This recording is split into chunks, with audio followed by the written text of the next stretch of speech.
Muss ich nicht eigentlich irgendwas unterschreiben, dass ich hier publiziert werden darf online und so? Das weiß ich nicht. Ich glaube, das hast du schon getan. Habe ich schon getan.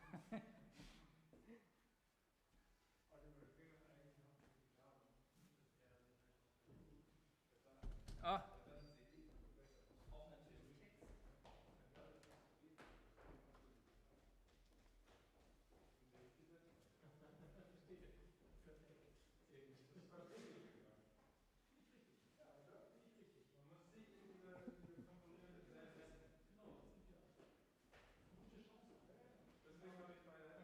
Auch natürlich Text.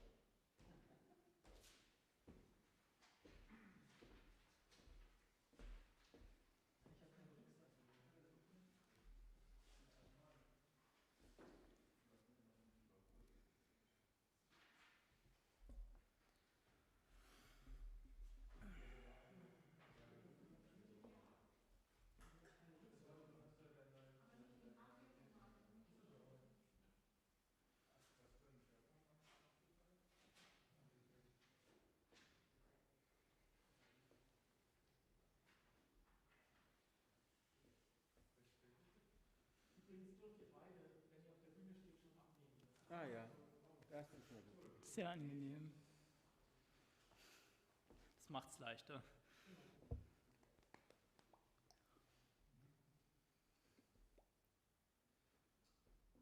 Und du siehst jetzt schon die YouTube-Zahlen wieder. 9 Zuschauer.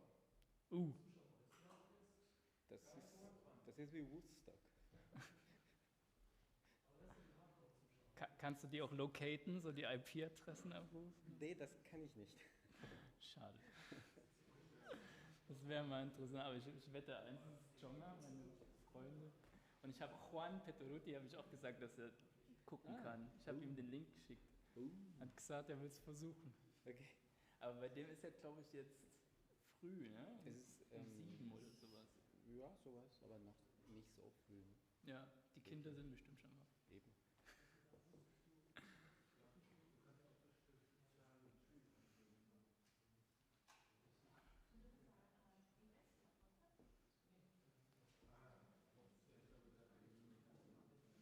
Das ist wirklich so ein bisschen wie größere Klassenstunde hier. Also zumindest von dem, was man sieht, ne? Also wo ist eigentlich die Kamera? Ah, da hinten oben, ne? Ja. Da ist die Kamera, ne? Ach, guck an.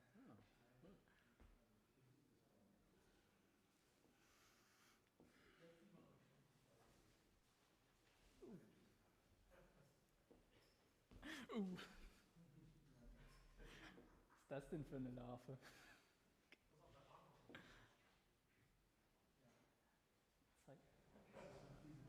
Vor allen Dingen erst kommt er und dann kommt er. Oder? Crazy.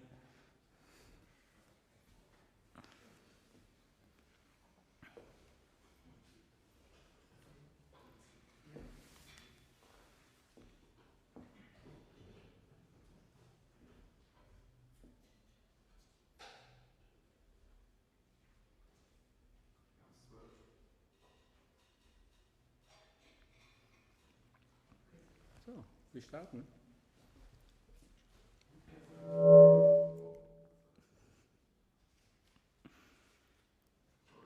Good. Good afternoon, everybody, in this Kammermusiksaal of the Musikhochschule in Lübeck. Ladies and gentlemen, dear colleagues and friends, I'd like to welcome you all to this second session of this international symposium on the music of Fausto Romitelli. I also want to welcome all our speakers and guests and our audience who's following and joining this symposium via Zoom or over our MHL-Streaming on YouTube. A warm welcome for you too. My name is Luis Ramos. I'm a lecturer for music theory and oral training in this institution, and my colleagues who have been preparing this event for a long time were so generous to invite me to be a chairman in this session. I'm glad to do so. Thank you very much. A few words about the format. We will be having 2 presentations, about 30 minutes each. I want to kindly ask our speakers to keep the schedule. And we also will be having about 10 to 15 minutes Q&A session. For the people in the room, I want to ask you to look for a microphone near you and please speak directly in the microphone. And also you, our audience in YouTube, 15 Zuschauer, that's nice. You also have the opportunity to interact with our speakers. Please feel free to write down your questions for the Q&A session using the chat function. So, it's my pleasure to introduce our first speaker of this session, Mr. Daniel Müller. Daniel Müller is not only a composer and a music theorist, he's currently pursuing a career in criminal investigation in Wiesbaden, southwest Germany. He studied musical composition and music theory between 2010 and 2020 at this very University of Music in Lübeck. He also spent a year, when I'm good informed, in Tbilisi in Georgia, getting to know the music and culture of this fascinating country. We're all looking forward to his presentation about an analytical and literary reflection on Romitelli's sextet, La Sabbia del Tempo. So, Daniel, the floor is yours. Dear Luis, thank you very much for your lovely introduction. And dear Oliver, dear Sasha, also to you a very big thank you for once again having me here in those holy halls of the University of Music in Lübeck. In 1903, Gabriele D'Annunzio wrote a poem with the title La Sabbia del Tempo. 88 years later, in 1991, Fausto Romitelli composed a sextet for flute, clarinet, synthesizer, and string trio, and gave it the same name. On the first sight, these 2 pieces of art have nothing more in common than their title. D'Annunzio's verses do not appear in Romitelli's composition. They are not sung or spoken, or in any other kind recognizable. But the deeper you get into Romitelli's compositional material, the more you can discover that many of Romitelli's structural ideas probably have grown out of the metaphorical seed of D'Annunzio's poem. In a very associative way, Romitelli transformed the literary images of the poem into musical content. Today, I want to exemplify on 3 semantic areas of the poem, how they can be linked to compositional structures in a Romitelli sextet. Therefore, let me first introduce D'Annunzio's poem. Gabriele D'Annunzio wrote his cycle of poems Alcione in 1903, as I said. It contains the Madrigale dell'estate, of which La Sabbia del Tempo is the second poem. I will now read the poem in a translation by Nichols in English language. With fine warm scent continually on the run, out of the hollow of the idle hand, the heart could see the days were drawing in. The heart was struck with sudden anxious fear, the humid equinox being close at hand, which dims the gold up on the salty shore. This hand a vessel for the sense of time, this palpitating heart an hourglass, while the shadow lengthened from each empty stem, shades of the needle on the silent dial. The poem describes the lyrical subject, letting the sand trickle through its fingers while lying on the beach at sunset. When noticing that the days become shorter, the lyrical subject falls into a condition of anxiety, This entity leads to a metaphorical fusion with time. The lyrical subject transforms into a living and palpitating hourglass. In this poem, we can find a lot of strong semantic areas. They open associative rooms, which, as we will see, are equally inhabited by D'Annunzio's poem and Romitelli's composition. I now want to briefly describe 3 of these semantic areas and some of their associations. At first, the dimming of the golden shore. It creates the image of changing colors because of the different light conditions during a sunset. Especially the saturation of light yellow to deep gold is very strong in this natural phenomenon. Second, the shorter days. This occurrence appears from late summer till winter because of the sun passing lower and lower. The shorter periods of light during the day create the impression that the day has accelerated. And third, the heart. The heart beats in cyclic movements. It performs pulsations and therefore conveys the impression of periodicity. In D'Annunzio's poem, the condition of the heart intensifies from stanza to stanza. First, it sees, which is a relatively unpretentious activity.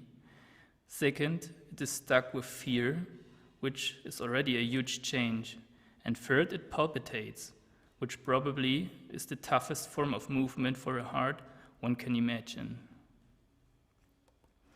Before we now see how these semantic areas and their associations relate to Romitelli's composition, allow me to give you a short structural overview of the sextet to enable you to better locate the examples presented afterwards.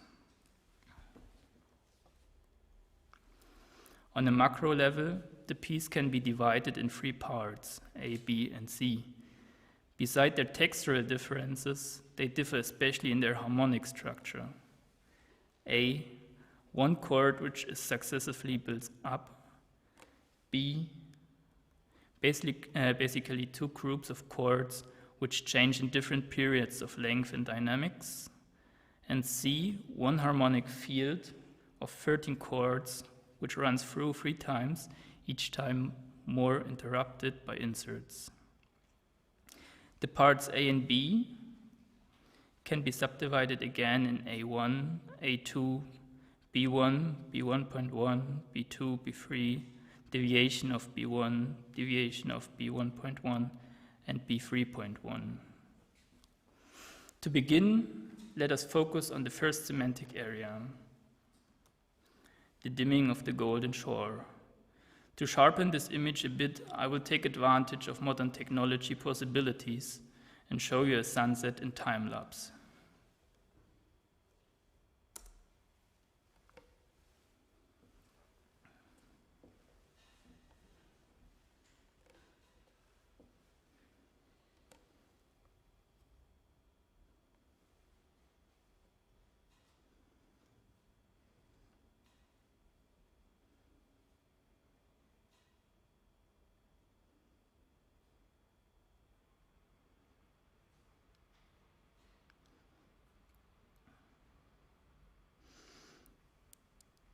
As you can nicely see, the evening atmosphere changes from light yellow to a very intense gold, and finally into cold blue.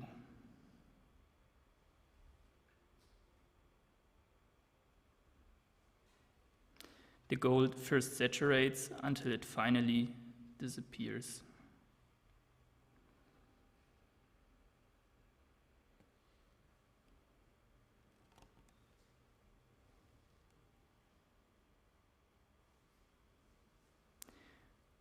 We can find similar processes in a Romitelli sextet, just that we now do not talk about the color, but rather chords. The most distinctive process we can find at the very beginning of the piece, which is part A1. So let us listen to and look at the harmonic structure of A1.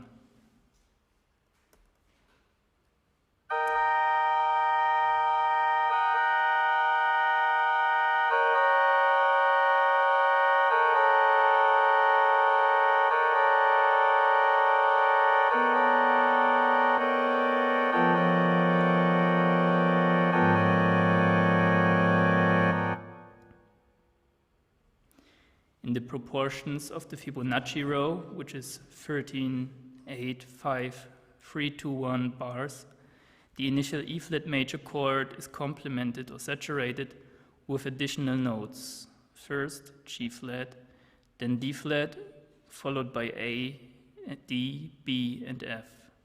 Just the last note A-flat appears in bar 43, which is 10 bars after the end of the Fibonacci row. It completes the 10-tone chord and at the same time marks the end of part A1. I do not know for sure which harmonic idea Romitelli had in mind when constructing this process of saturation, but it seems that tonal allusions could have been an inspiration.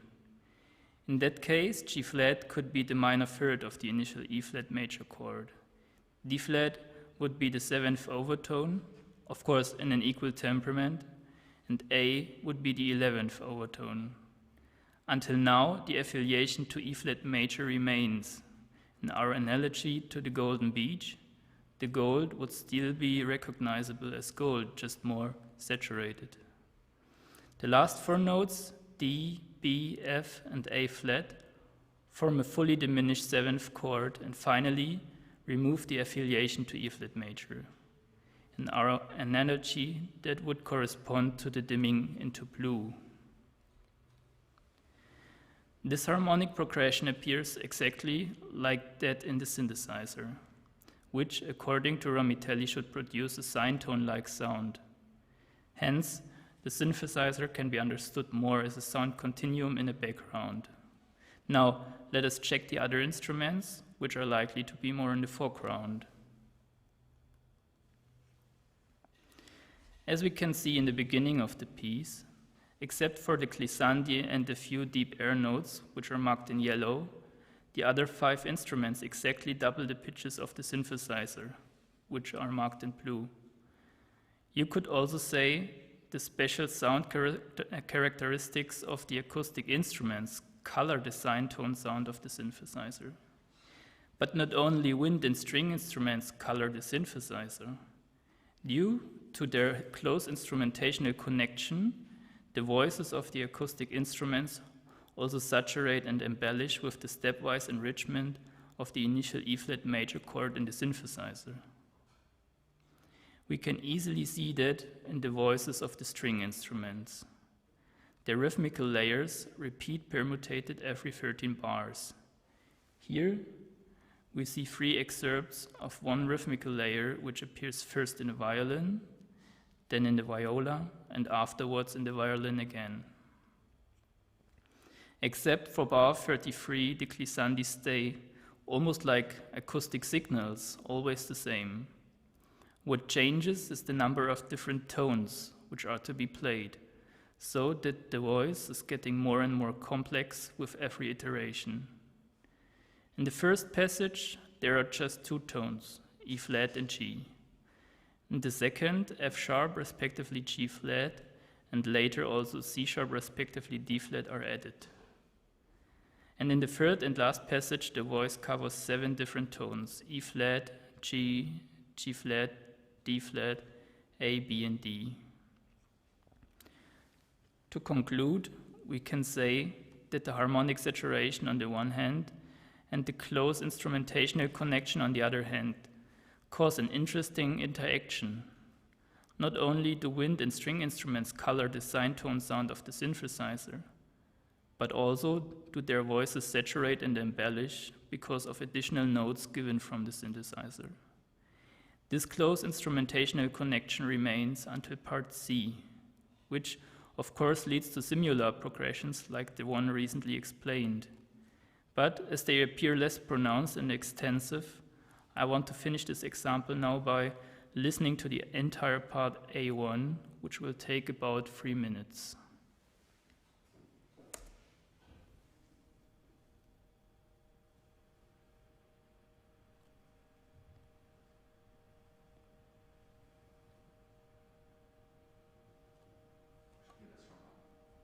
It starts quite low, yeah.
Just right in time.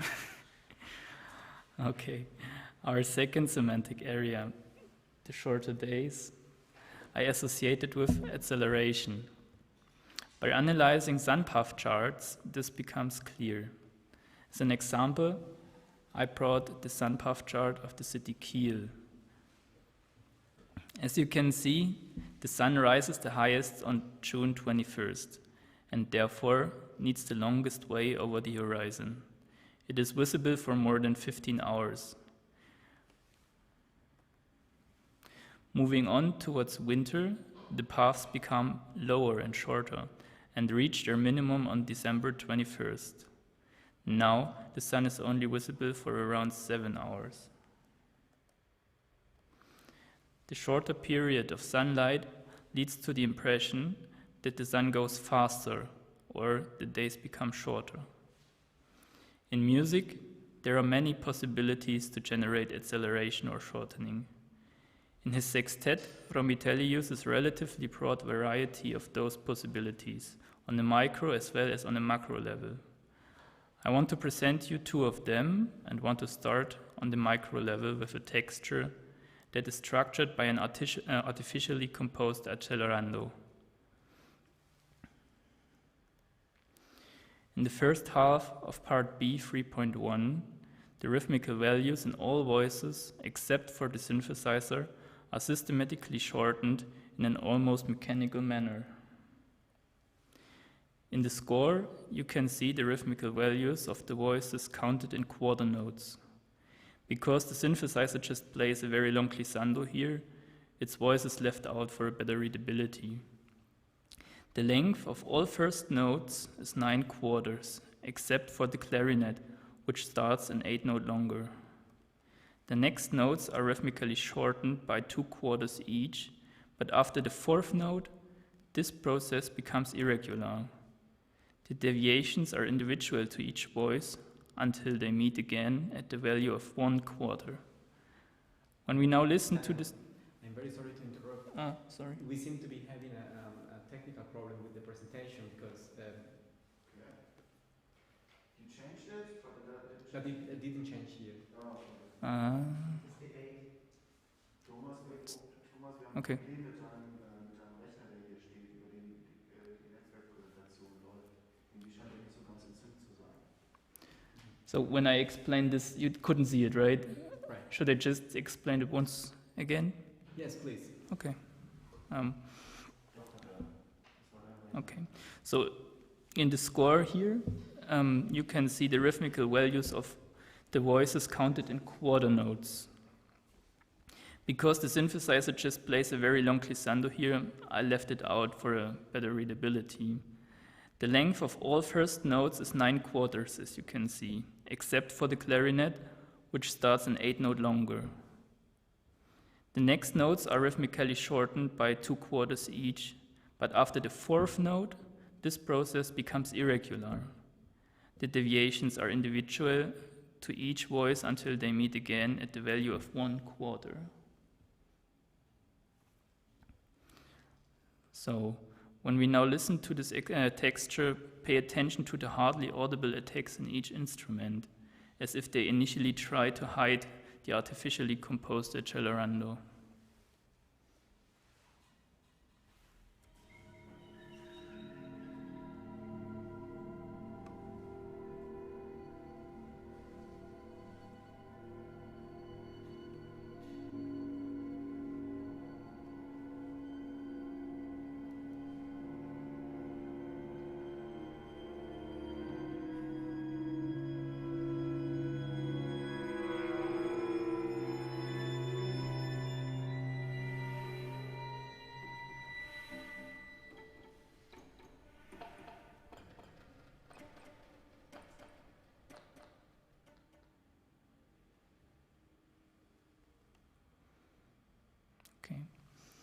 Now let us move on to the macro level and look at Romitelli's tempo indications for every part. It is already obvious, I guess, but when unifying all indications into quarters, it becomes much clearer. The whole piece is constructed as a tempo accelerando. Part A, quarters equal 66 to 98 beats per minute. In part B, quarters equal 108 to 168 beats per minute. And in C, quarters equal 180 beats per minute. By the end of the piece, the tempo has increased almost threefold. Like the days in D'Annunzio's poem, the tempo in Romitelli's composition becomes faster. But maybe you already noticed. The parts B3 and B3.1 deviate from that. They kind of break this accelerando, they interrupt it. As we will see in our last example, those two parts fulfill a special dramaturgical function in the piece. From an interpretational point of view, it is quite important that the lyrical subject in D'Annunzio's poem does not objectively measure the shortening of the days. It sees and feels it. Hence, the acceleration of time is perceived subjectively and in consequence has an emotional, even psychological impact. This is expressed through the conditions of the heart, which intensify in all three stanzas. First it sees, then it is stuck with fear, and finally it palpitates, which is indeed a very strong description.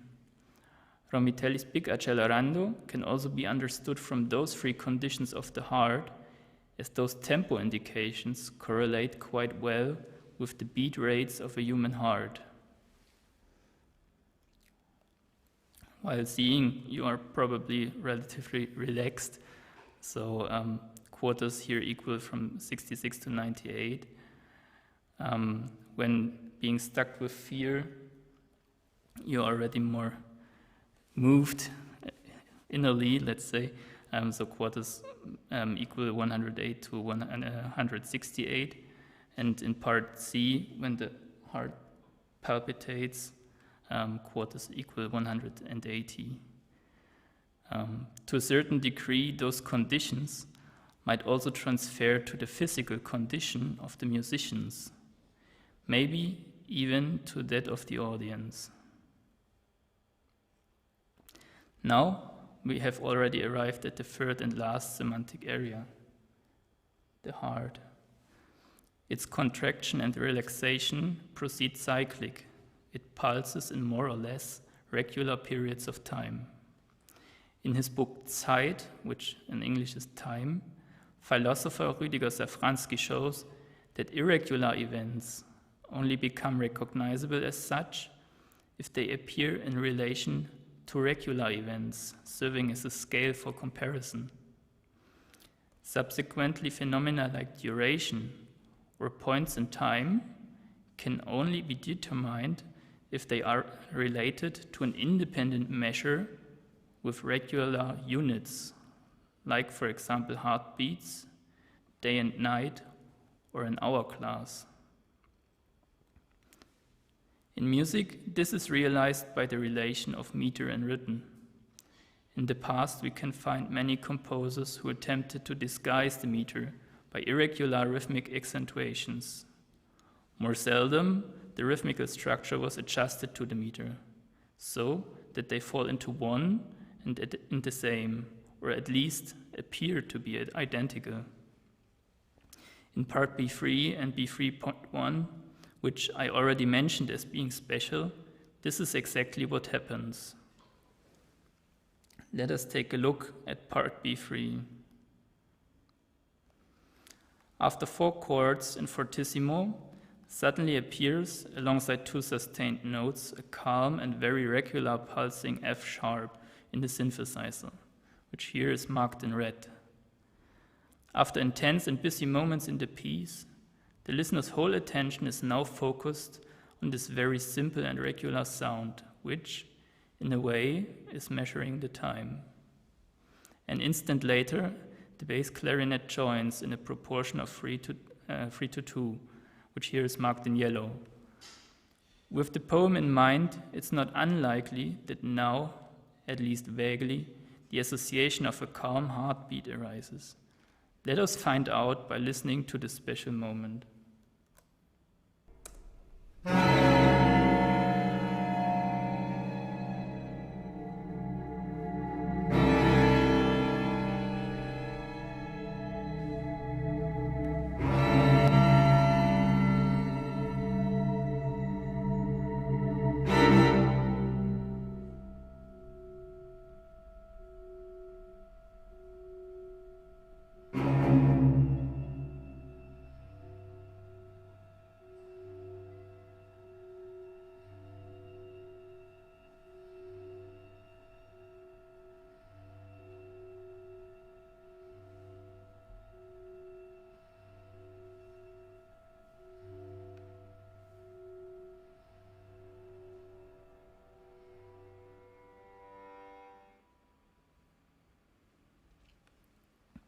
In part B, 3.1, the pulsation becomes still more concrete.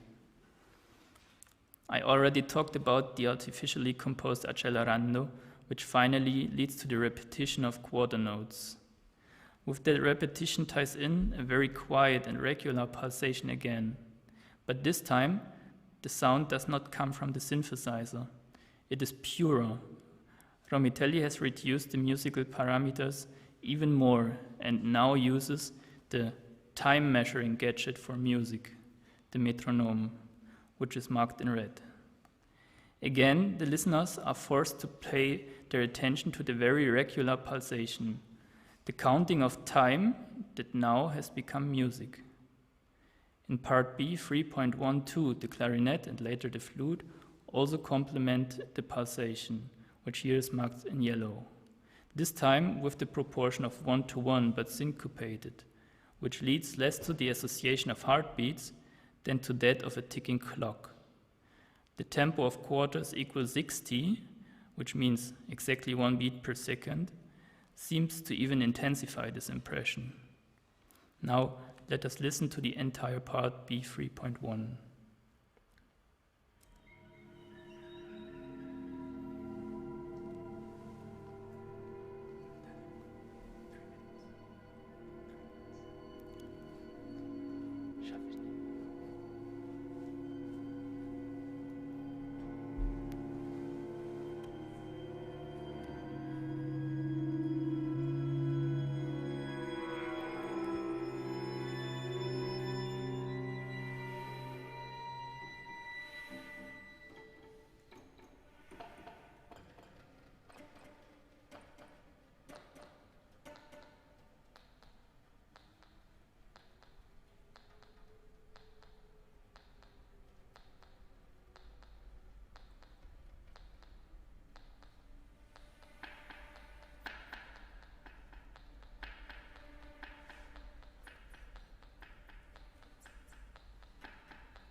whether it is a ticking clock or a beating heart.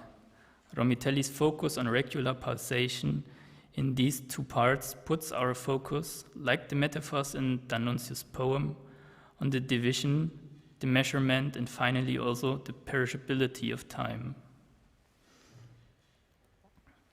In many artists' lives, there are special events or experiences which lastingly shape and inspire their artistic work. Often, those moments are related to social or local changes. If you want to look for such a moment in Fausto Romitelli's life, you will easily come to his move to Paris in 1991. The first piece he wrote after his arrival, at the same time, was his last piece with a relation to Gabriele D'Annunzio's literary work. D'Annunzio's poem La Sabbia del Tempo, as well as Romitelli's composition with the same name, thematize the perception and perishability of time. And there's one aspect about it, which for me is of such central significance that I want to dedicate my concluding thoughts to it. To be able to perceive time, at first you must be idle, like the hand in D'Annunzio's poem, which means a status of leisure. To describe it a bit more concrete in the words of Rüdiger Safranski, if the basic needs are satisfied, there is still superfluent attention, which, if it does not find suitable events or activities, will focus on the passing of time itself. In D'Annunzio's poem, the focus on the passing of time evokes anxiety, which becomes so intense that the lyrical subject seems to transform into a timepiece. In a way, Romitelli's composition follows the dramaturgical idea. Fear because of the volatility of life, which D'Annunzio thematized over 100 years ago, today is more relevant than ever before. Terms like durability, duration, and intensity are diametrically opposed to the logic of infinite growth. The Korean philosopher Han Byung-chul approaches this topic from different angles. Moments of closure are one of them. In the excess of opening and unbounding, which dominates our presence, we lose the ability to close. Thereby, life becomes merely additive.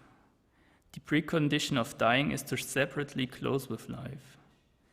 If every possibility of closure is taken away from life, the end will be mistimed in any case. Even our perception today is unable to close because it rushes from one sensation to another. Only a contemplative lingering is able to close. Han raises idle, which in D'Annunzio's poem evokes the feeling of perishability and in its consequence anxiety, to a deep contemplative awareness. This awareness is not extensive but intensive. Hence, it can produce a durability, something that stays. The regularly pulsating moments in Romitelli's La Sabbia del Tempo transport something like that deep contemplative awareness. Reduced to their calm pulsation, they escape from the busy, already existing texture to create a moment of durability, a time to linger.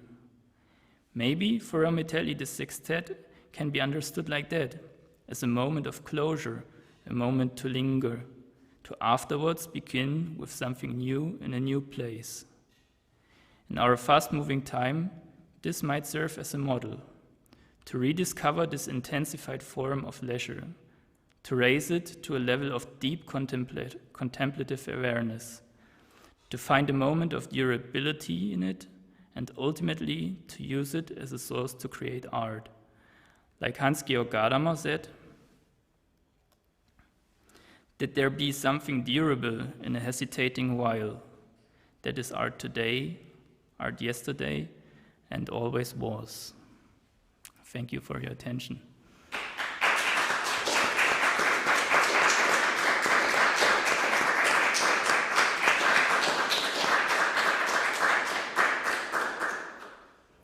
you very much, Daniel, for the insightful talk. I want to deeply apologize for these technical issues with the slides. I hope we can find a workaround.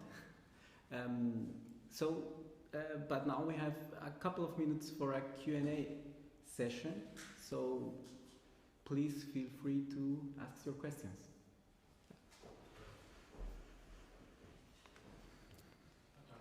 You talked about this increasing metronome values, which make an iteration effect for the whole piece, but you also show us this minor scale acceleration effects in a few bars.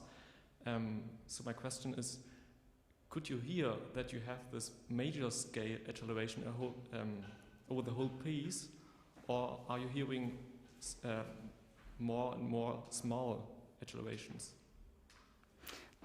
That's a very interesting question. Thank you for that.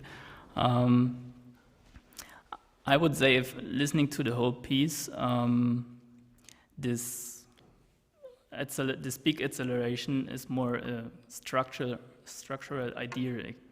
Although it may transmit to the musicians, of course, as they have the meter inside, right? They have the tempo and have to fit to it and stick to it. But as a listener, I think over these 13 minutes, it's hardly recognizable that there's a big accelerando. So I would say it's more a structural idea, actually. And those small accelerandos you were talking about, there are moments when you can hear them, actually. But some, as you heard in this one, are hardly recognizable as well. Sometimes it's more a textural idea, which Romitelli uses such processes, let's say, in the background, just to structure some sounds, let's say. And sometimes he really uses them to have kind of teleological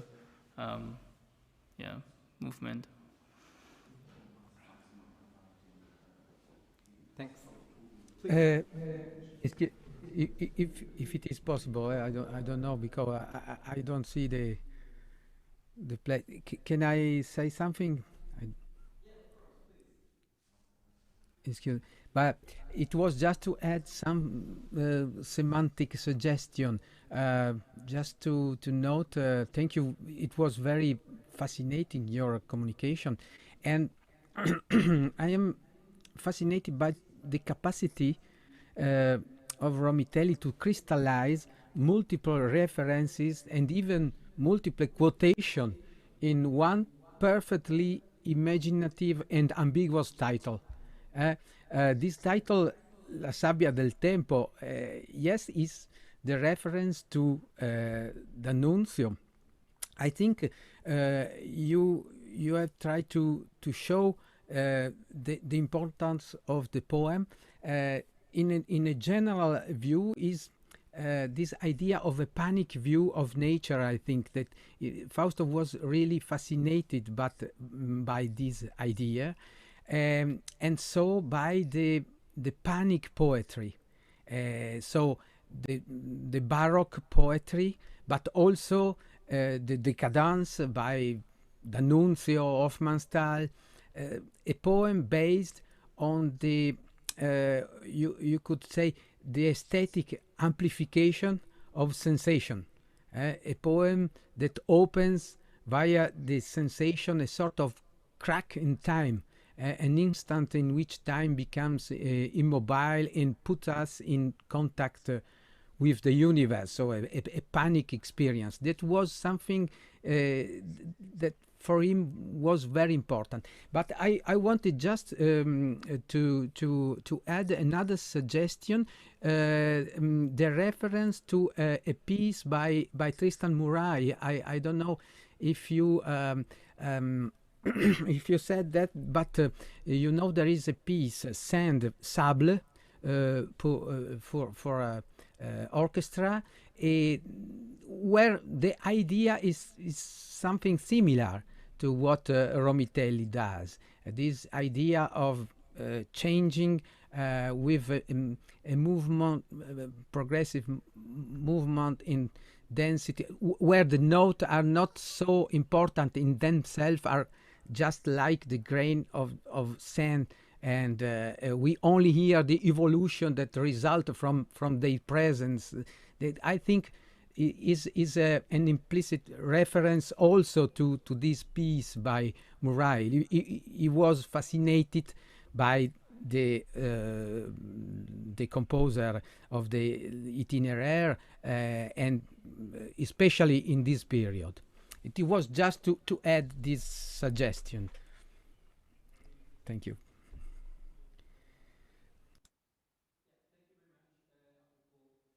We still have time for a short question and a short answer.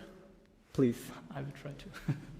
I will give my best. Actually, I wanted to ask a question more specifically to the instrumentation regarding the saturation in the first section. You showed us with the graph the progression of the harmony, and I think it's quite clear that we can see a saturation process. You also mentioned how he doubles the notes from the synthesizer. I was wondering if there was more specific detail in the instrumentation that reflects the saturation process. If you understand my question. Maybe not, maybe you mentioned something like this. You just saw my face, right? Is it a clear question? More or less. So maybe it becomes clearer if you see the whole score, which I didn't show in this case, but all other 5 instruments, also the wind instruments, as they doubled all those notes, they get more and more notes to play. Actually, you could hear that quite well in the audio file, that they start jumping from between the notes of the chord. And actually, the rhythm is more or less kind of tries to stay somehow similar, but it has to become more saturated somehow. Like there has to be a more stressed rhythm to fit all the notes and reach all the notes. Does this answer your question? Yeah, for sure, thanks. So, thank you very much, everybody, for the interesting discussion. Thank you, Mr. Müller, Daniel. You're welcome. Thank you.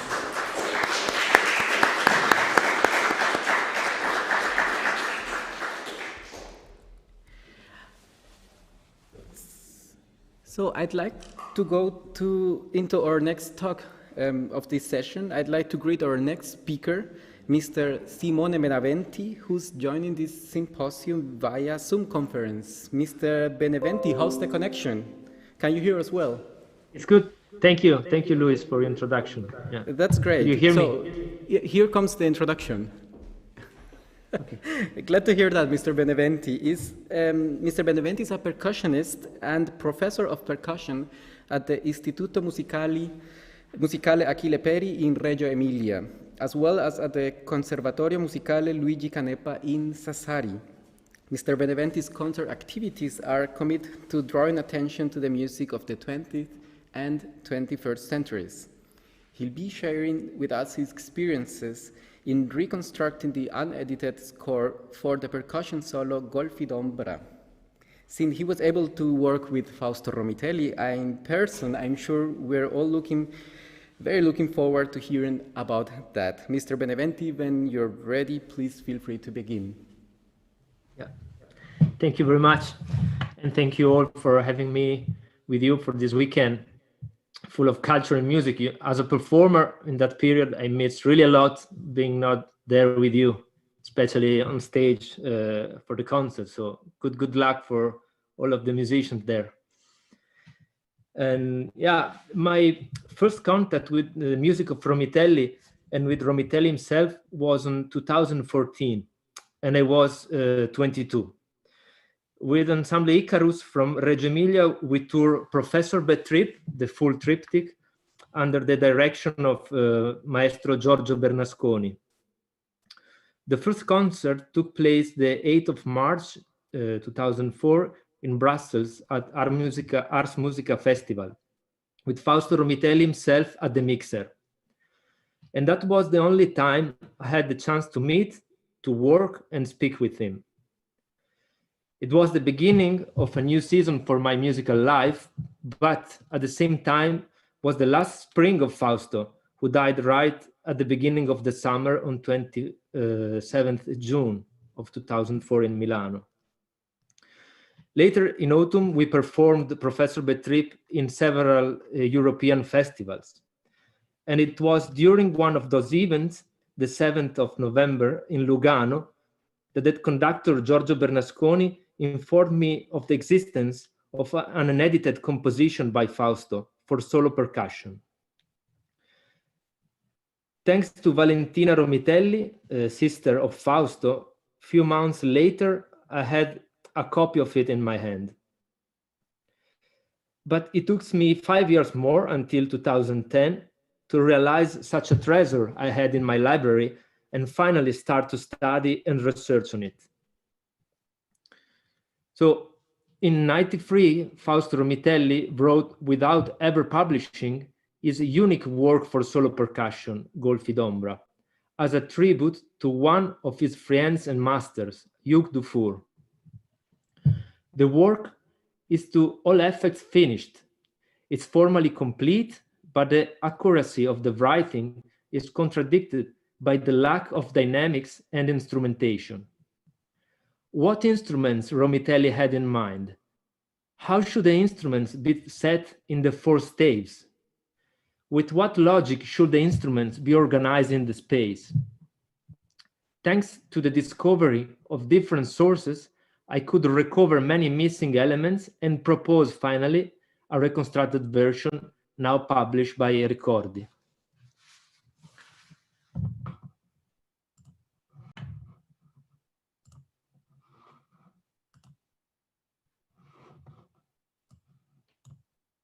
You see the screen?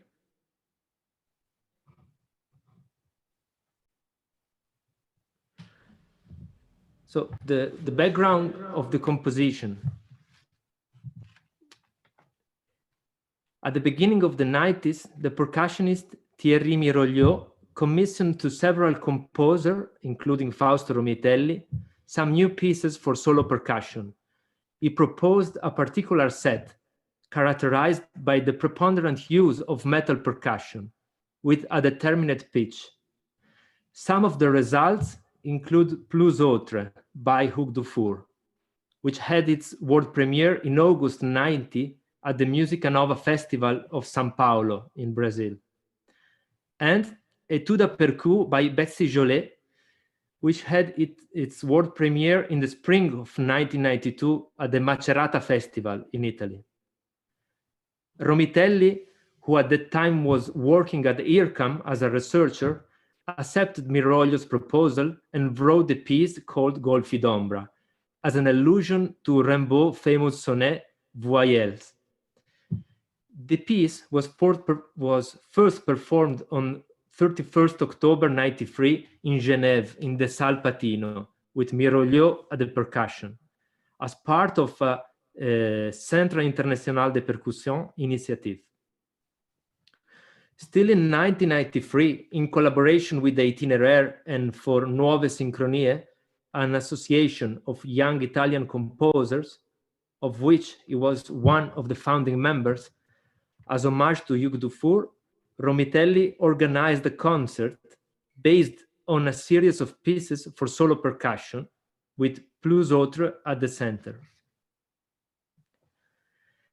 The concert took place on the 3rd November '93 at the Civico Museo Rivoltella in Trieste, as part of the Trieste Prima Festival, with Thierry Mirogliot at the percussion. In addition to Plus Autre, the program also included pieces by Brian Ferneyaug, Bon Alphabet, Stefano Gervasoni, Bleu jusqu'au blanc, Pietro Borradori, Obliquo, Riccardo Nova, Imploratio Patri Profundi, and Romitelli with Golfi d'Ombra.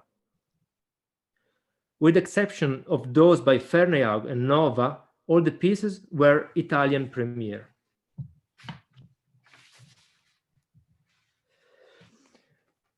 There are two kinds of problems associated with the handwritten score of Golfi d'Ombra. First of all, there are hardly any indication regarding the instruments. Only a few can be identified for sure, such as the vibraphone and the deep gongs. Secondly, there are hardly any indication regarding the dynamics. Why was the score never completed?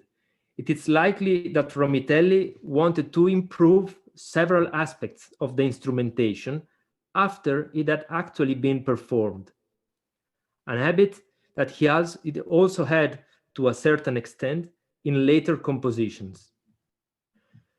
The particular nature of the origins and history of this piece have two fundamental consequences. The first is that any attempt to rectify the gaps in the score of Golfi d'Ombra has to go behind the original and seek the traces of what is missing elsewhere. The second, no matter how scrupulous and documented, any reconstruction will only be pure conjecture, since it is impossible to reconstruct a composition reality that not even the composer finished writing.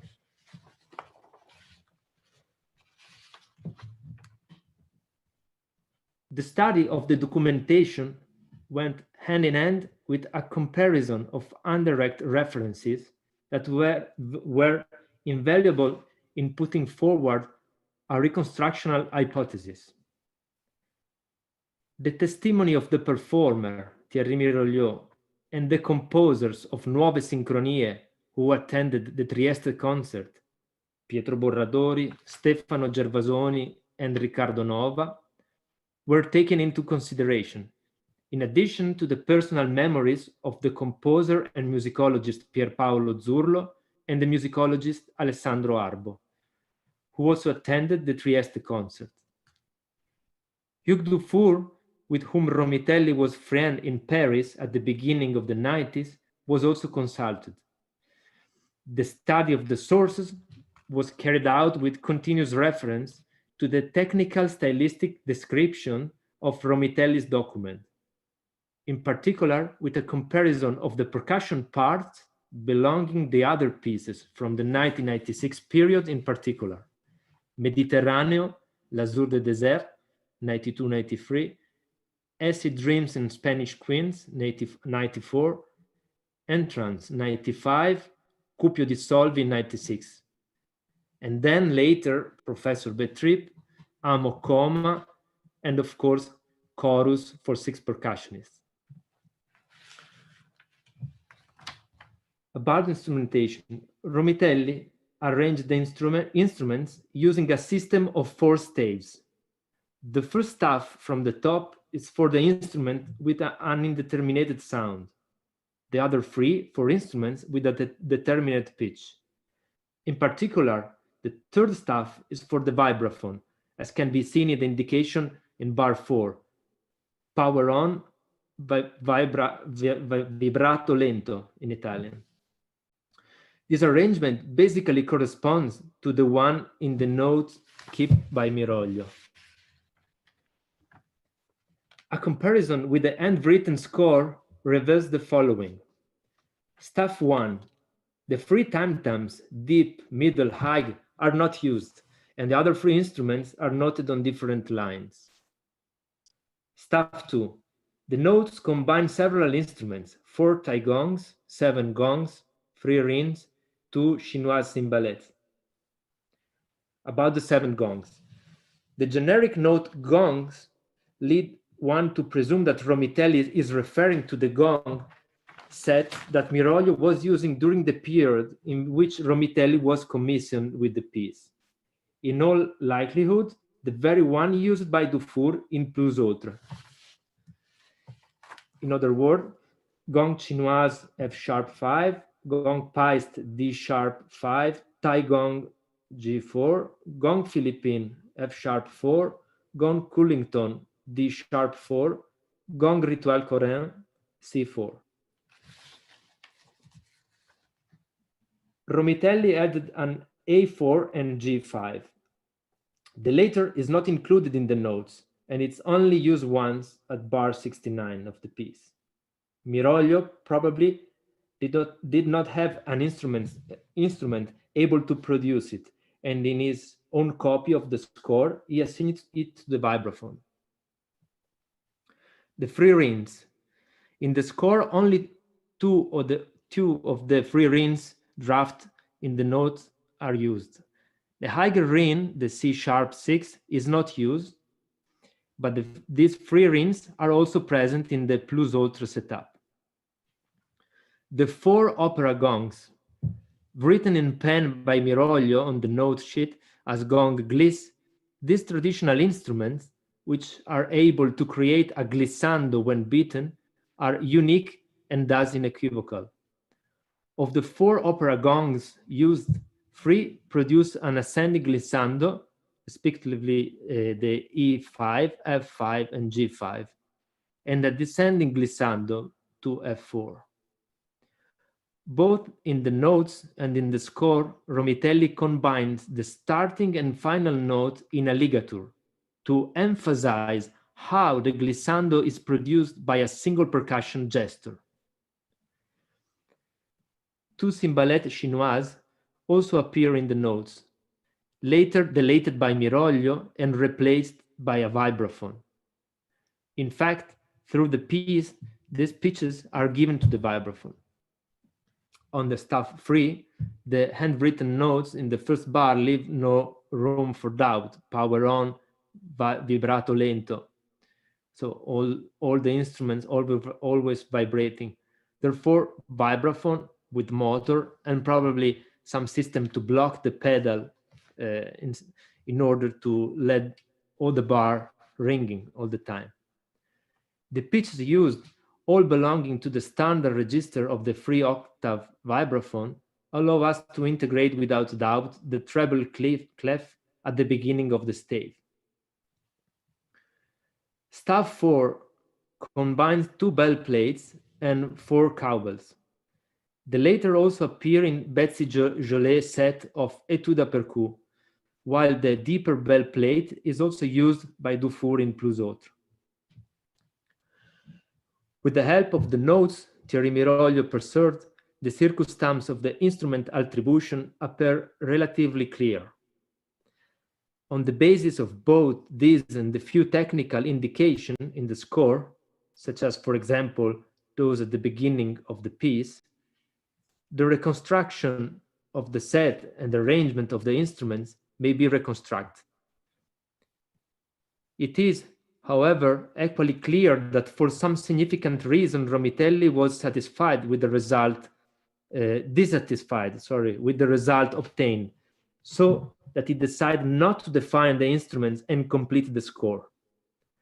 I believe that the greatest problem in this sense was the deepest cowbell, the one that produced an E-flat free pitch. This hypothesis is based on the fact that there were several slight ambiguities in the original material. Observation of a practical nature and direct testimony of those who heard Romitelli speak about the choice of these instruments in relation to the formal idea of the passage.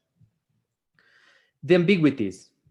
Strangely, on the page of the explanation, the cowbell that produced the E-flat free sounds is not noted following the order of the pitches, a criterion that is followed, however, for all the other instruments. In fact, on the basis of its pitch, it should be first in the series of the cowbells, while it is actually the second. Practical consideration. The E-flat cowbell exceeds the register of the cowbells that is usually played and available on the market, the most common extension of which is F3 to D7. As in the case of the Eisen gongs, this is an handcraft instrument that it's hard to find and often of an uncertain pitch.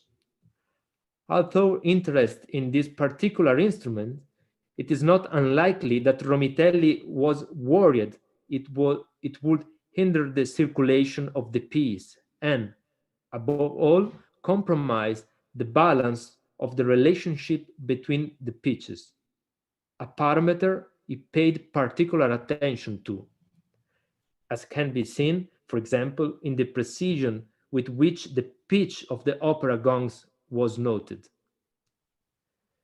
Testimonies. According to the musicologist Pierpaolo Zurlo, the day after the Trieste concert, Romitelli complained that the plates were too high and confessed that he would have liked to have a much bigger plate with a deeper sound like thunder, able to maintain a bass note like a bourdon. A deep glow in which the line of the other sounds would be defined.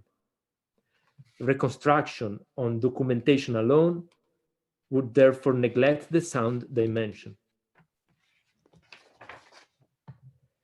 On the basis of this consideration, and in view of the unfinished nature of the work, I attempt to find an alternative performance solution. In particular, the plates were given to the pitch E flat free and G sharp free, and the cowbells the remaining pitches, so D4, E4, F4, B4, and F5. In this manner, when there are chords of 2 or more sounds for the value of an entire bar, which therefore require a long decay, in the variety of combination, both instruments always appear at the same time. This distribution also makes it possible to combine sound components that are reciprocally complementary in a single unit. Soft opening, dark timbre, and very long resonance for the bell plates, and dry opening, clear timbre with little resonance, the cowbells. It should be pointed out that this solution is not intended as an integration or modification of the text that has been passed down to us. It is simply an attempt to interpret the space left open by its incompletion. Compared to Plus Ultra by Hugues Dufour, in Golfi d'Ombra, Romitelli eliminated all the noise instruments and all of the tuned instruments in the very high register. So the remaining in this picture are the instruments that belong to the setup of Dufour piece that Romitelli keep in his score. And those are the other ones that he decided to add.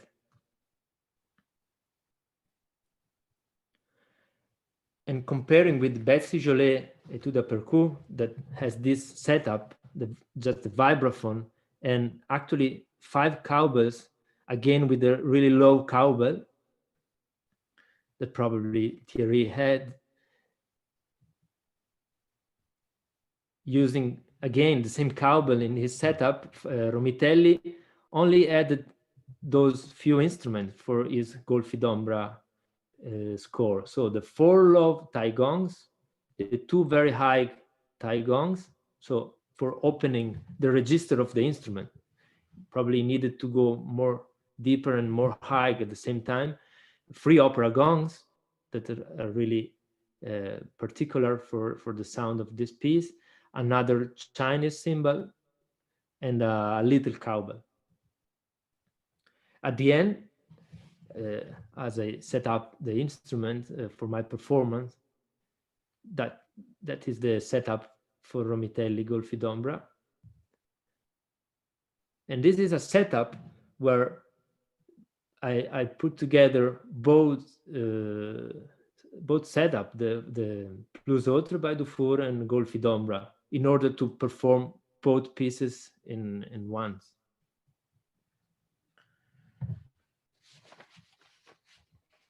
About the dynamics, there are hardly any indication regarding dynamics in the autograph score. There are no gradations of reference, such as piano, mezzo forte, forte, etc.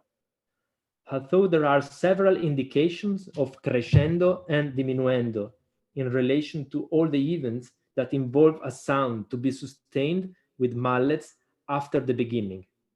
In particular, in staff 1, each intervention of the lower cymbal is accompanied by the indication of crescendo from nothing and then close to indicate a quick decay. Then, in red, other example, in staff 2, with an effect of echo and an accent at the beginning, crescendo as a roll, and the really last bar of the piece, where he has to dampen the gong with the hand in a diminuendo made by the effect of the touching the hand, touching the gong with the hand. So in the staff number 3, there are those crescendo, and again the echo effect, as in the staff number 4. So, quoting Hugues Dufour about dynamics, Romitelli's music is generally Dionysiac, directly relating to reality and organized in groups that generate forms and counterforms. During the composition, the dynamics vary in steps as opposed to gradual crescendos and diminuendos. The dialogue is interrupted and resumed at another level, therefore a piece will not be performed all piano with sudden fortes. It is a whole different way of writing.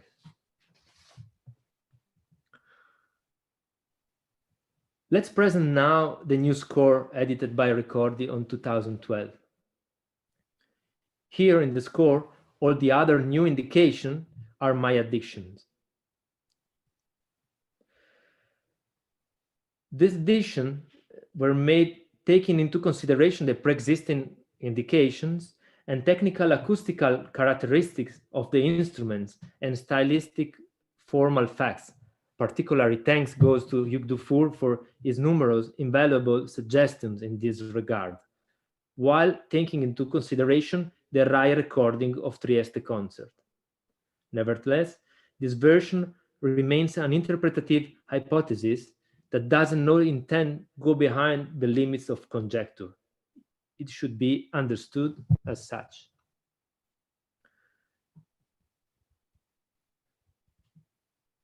Overall arrangement, the instruments that are placed in order to the left, in the center, and to the right, instruments belonging to the same family are arranged on a scale from the lower to the upper stave. The instruments were arranged in group according to performance functionality in relation to the arrangement suggested. The order is therefore different to the one in the original score, while, however, it tries to respect the grouping according to function as far as possible. Let's now identify in the score some compositional elements and instrumental solution peculiar to Romitelli's aesthetic. The choral effect. Golfi d'ombra is within the voice range with a chorus of percussion, except for the low gongs that are in fact used separately in a different ways. In electroacoustic, the choral effect is an effect that is diffused in time. At first, one hears globally, a global sound vision. Then, gradually, the sound perception is differentiated. This gives each sound an aura, but also it determines a contradiction between these sounds. The pitches are as expected, but their propagation and resonance are different. The exploration of the continuous mutation of mass and aggregation, where objects evolve in a transitional space between harmony and timbre, will characterize Romitelli's work in the early 90s. about the cymbals. The cymbals are characterized by phenomena of distortion and tension. In particular, the Chinese cymbals have a broad brightness parameter and a spectrum that changes as it reaches high pitches and systematically opposes the sound environment of the piece. They present three characteristics: intensity, indetermination of pitch, and quiver effect, saturation and brilliance, therefore designing a sound environment that broadens with intensity, chaffer, bruit brillant. This combination of cymbals will also characterize the following production, such as Professor Betrip. The opera gongs, with ascending and descending glissando, are both a light and movement phenomenon. They create a parallel effect to that of the cymbals, but with a bigger frequency determination, also creating an effect like that of wah-wah pedal, producing a clear note. The low-tie gongs are present at the beginning, in the middle, and at the end of the piece. Their function is to support, remind, and permit passage to another age as a ritual. The low gongs serve as a fundamental sounds from which high pitches will emerge. Without them, the high pitch would evolve as an autonomous dialogue. When the low sound is introduced, the status of the high pitches changes. About the following relation with following works. In Golfi d'Ombra, we can already find elements that will become a language in the following works of Romitelli and will define the use of the percussion instruments and the gesture in the works of his last 10 years, like Professor Betrip, Amo Coma, Flowing Down to Slow, and Chorus for 6 percussionists. For example, in Professor Betrip, we find a series of 7 gongs that cover a large register from C#2 to E-flat 5. A combination of tuned metal instruments played simultaneously, vibraphone, glockenspiel, crotals. The use of glissandi produced by tuned percussion, tubular bells in the water gongs, glissandi on the vibraphone. Hieratic elements when voicing the chords of the vibraphone. The use of Chinese cymbals to create saturation effects with crescendo from 0 to forte. Let's finish with some consideration about the installation of the setup. An organic arrangement of the instruments in space and consequent creation of organic gestures and movements. In order to be able to play both pieces of Romitelli and Dufour in the same set, I had to organize the instruments in a less conventional disposition, checking if any combination of movements and sticking are still working and inevitably leading less comfortable and unusual positions. For example, the order of gongs, they are arranged in an order that belongs to the logic of the movements and not from low to high. Considering its richness of the setup in terms of timbre and pitches, I realized that it permits a large combination of sounds, and I began to experience it more as a single vibrating instrument than a collection of many individual parts. Thus was born the idea of commissioning new works to other composers, with the prospect of achieving a full solo concert with this installation. Due to pandemic, unfortunately, it was not possible to be there in Lübeck with you and play Golfi d'Ombra tomorrow in the second concert. So, as a conclusion of my speech, I would like to play a bootleg video of my general rehearsals in Reggio Emilia the 5th of October 2012, 2 days before the public performance at Biennale of Venice. It was the premiere of the reconstructed version of Golfi d'Ombra.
Thank you very much.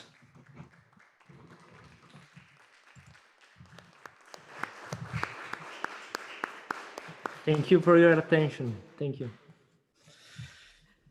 So, thank you very much, Mr. Beneventi, for this presentation. Ich glaube, kann uns nicht hören, glaube ich. Yeah. Hello? Hello. Hello. Mr. Beneventi, can you hear us well? Yeah. Okay, so yeah, we want to say thank you for this presentation and for sharing your experience in this very interesting and surely very demanding process with this piece. We will have like maybe 5 minutes for a Q&A session if there are questions in our public or in YouTube, please.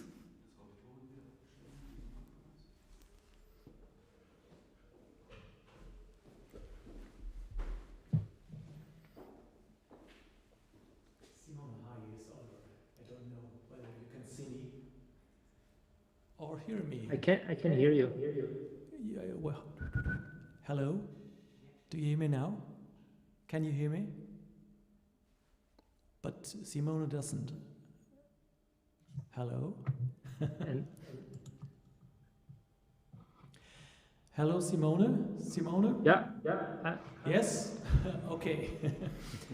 Okay, you have found some very convincing reasons for the state in which we find the score, the manuscript of Golfi. But there's a more general observation that there is a discrepancy between a very high accuracy in the notation of Romitelli scores on the one hand, and then on the other hand, a certain, I would say, carelessness with regard to other aspects. For example, the precise treatment of the synthesizers in other pieces, and so on.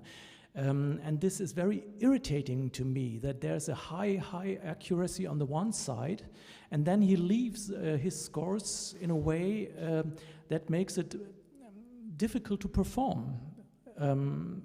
Do you have any explanation for this? Yeah, let's say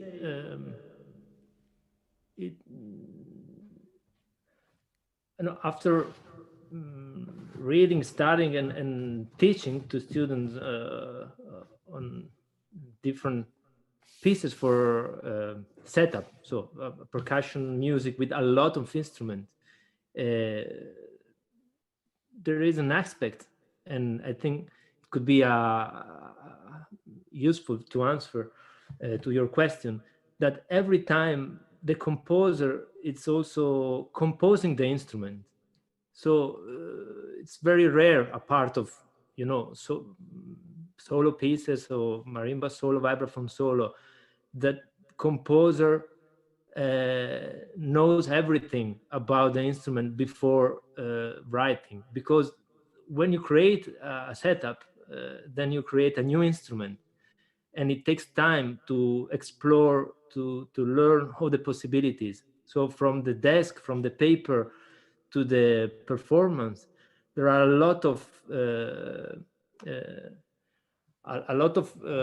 let's say not trouble, but a lot of passages that can be solved very well, and that's the exciting part of the collaboration between performer and composer, spending time together. I have the impression that the best pieces written for percussion, best not in terms of quality of aesthetic, but as you say, in terms of the material, were done where 90% of the time the composer had the possibility to really spend a lot of time with the performer together and search and create the instrument, and then really check all the difficulties, because of course the difficulties of movement in the space to coordinate it, to balance different instruments, and it's a quite huge setup here, is something that takes time and takes a lot of tests. I also had to change many times the position of the instruments on my setup before finding that one as more comfortable for me. So even this aspect that it's really individual from a performer to a performer, and you also to the possibility of the material you have, as also the let's say the hardware, the stand, all the things you use to set up your instrument. It can solve a lot of problems or can create a lot of problems if you don't have, or if you have some different things compared to the one the composer used the first time with the first performer. So I think this step was it was of course Fausto worked with Thierry, but maybe needed more time.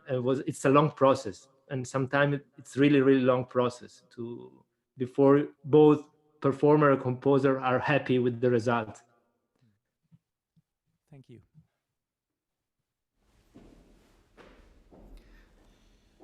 So maybe we have time for a last small question, short question and short answer.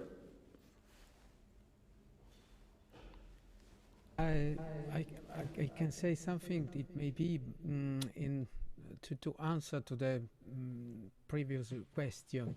I think Fausto probably wasn't completely satisfied with this piece, because he received, you know, Simone, we spoke about this after this concert in Trieste. He received some criticism, and I am not sure that he was completely interested in publish this piece or continues this work. But actually is a very interesting piece that teaches us a lot about his use of a percussion, and so you have done a great job on this piece. But I think the reason of this not completely ended is that it was not completely satisfied because some criticism after the concert, you know, and sometimes he has other projects in this moment, and so he was completely he forgot this piece. I think that's a simple reason, because it is not so precise in all aspects. But you have done a great job, really. Thanks to you too for your help on this. Benny, you want to ask your question? 2 minutes, maybe? Thank you for your presentation. One question I was interested to one topic I would be interested to touch upon is the, so to say, aesthetic of Romitelli, which was mentioned in the past few presentations, and regarding this piece, because there are certain I mean, when we hear a piece of Romitelli, I think all of us by now can say, well, that's Romitelli. But and there's maybe a few reasons of why that could be. When I was listening to this piece, actually there was a type of static that I felt like, a sort of static sound world, which I thought was a little bit unusual for Romitelli. We know repetition is a big thing in his work, but yeah, maybe not to this quite extent, at least. I was wondering how you felt about playing the piece, because I think you have a more of a personal connection to the work. If you could really connect this piece to the so-called Romitelli aesthetic that we've been discussing. Thanks for the question. About the use of instruments and from the technical aspect and the grammar of use of percussion, I will say yes, because playing also other pieces of Professor Beltrip, Amokoma, chorus, you can really find especially the timbre and the selection of which instruments. It always appear something that it's already there in Golfi d'Ombra. But on the other hand, there is an aspect that probably make your feelings that all of those instruments are vibrating all the time. So when you, from the first note of the piece until the last one, you have always this carpet of resonance all around, and especially when you are there in the middle. So of course this makes something probably, let's say, more static, because we always have continuous resonance of the instruments. Of course there are new attacks and new decay, and all of these aspects are kind of kaleidoscopical, because each instrument has different decay, and so the results of all the resonance is always different, second by second, no? But but you have this impression of a wall of sound, because it's everything is sounding around you or in front of you, depending if you are performing or listening, and maybe this give a static feeling of the music and compared to the other pieces. Thank you for your answer. Thank you very much. I would like to finish this session by thanking our speakers, Mr. Müller and Mr. Beneventi, for your talks, our audience for the discussion and for the questions, and our technical team, of course, for the hard-working background. We will commence the next session at 3:30 p.m. We will be happy if you decide to join us, our audience on YouTube. I hope you enjoyed this session. Have a nice lunch. Buon appétit. Bye-bye. Buon appetito.